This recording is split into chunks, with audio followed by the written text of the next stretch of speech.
Hallelujah, praise the Lord. आप सभी भाई बहनों को जय मसीह। आज आपका स्वागत है आज की वास्तविक संग्रह में। आज का टाइटल है केवल राज्य को खोजिए। इसलिए पहले तुम उसके राज्य और सत्यनिष्ठा की खोज करो तो ये सब वस्तुएं भी तुम्हें मिल जाएंगी। मत्ती 6:33।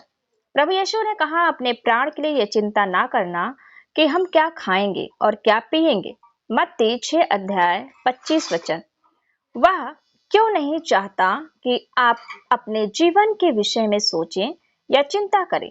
यह इसलिए है क्योंकि उसने आपके जीवन से संबंधित हर बात को पहले ही व्यवस्थित और निश्चित कर रख दिया है।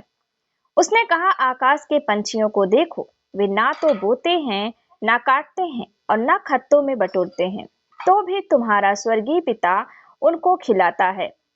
क्या तुम उनसे अधिक मूल्य नहीं रखते? मत्ती 6:26। आप परमेश्वर का खजाना हैं, उसकी सबसे मूल्यवान और प्रिय संपत्ति। बाइबल कहती है कि वह आपके मांगने से पहले ही जानता है कि आपके हृदय में क्या है। मत्ती 6:8। उसने आपको अपना जीवन, अपना नाम, अपना स्वभाव और अपना राज्य दिया है। उसने आपको सब कुछ दिया है। पहला कुरिन्थियों 3:21, 2 पतरस 1:3। अब जब उसने आपको सब कुछ दे दिया है और आपकी सोच या मांग से भी बढ़कर किया है, तो उसने एक सरल निर्देश दिया। पहले परमेश्वर के राज्य और उसकी सत्यनिष्ठा की खोज करो।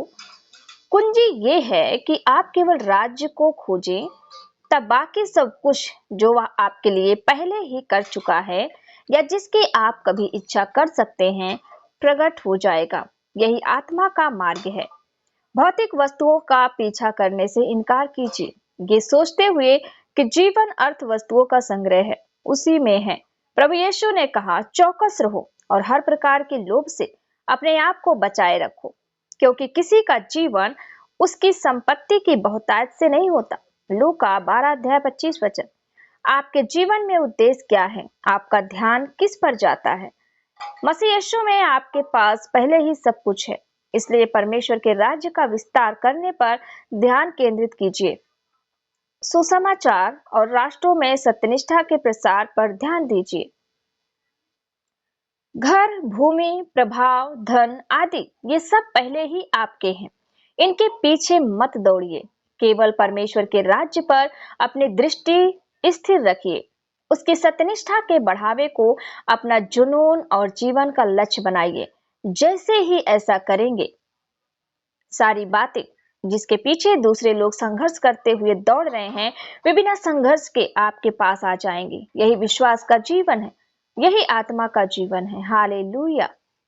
ये समय है प्रार्थना का। अपने हाथों को उठाएंगे, आप हमारे पीछे बोल सकते हैं, प्रिय पिता, मुझे आपने राज्य का वारिस बनाने के लिए आपका धन्यवाद। मसीह मेरा सब कुछ है और उसमें मेरे पास सब कुछ है। मैं भौतिक वस्तुओं को लेकर चिंतित होने से इनकार करता हूं, क्योंकि मैं आपके वचन में और आपकी आत्मा के द्वारा जीता हूं। मेरा एकमात्र उद्देश्य आपके राज्य का विस्तार और सभी राष्ट्रों में आपकी सत्यनिष्ठा का बढ़ावा है। यीशु के नाम में आमेन। हालेलुया। तो जैसे ही आपने इन वचनों को सुना और इसे समझा, परमेश्वर की आशीष आपके जीवन में आ गई। हालेलुया। तो हम परमेश्वर का धन्यवाद देंगे इस सुंदर से वचन के लिए। धन्यवाद देते हैं कि आप सब और ये चीजें जो हम आप तक लेके आ रहे हैं, वास्तविक संग्रह आपके जीवन को बदल रहा है। हालेलुया। और आप हर दिन महिमा से महिमा में और विजय में बढ़ रहे हैं। हालेलुया। क्योंकि आप कभी हार नहीं सकते, क्योंकि यीशु मसीह का नाम आपकी सामर्थ है। हालेलुया।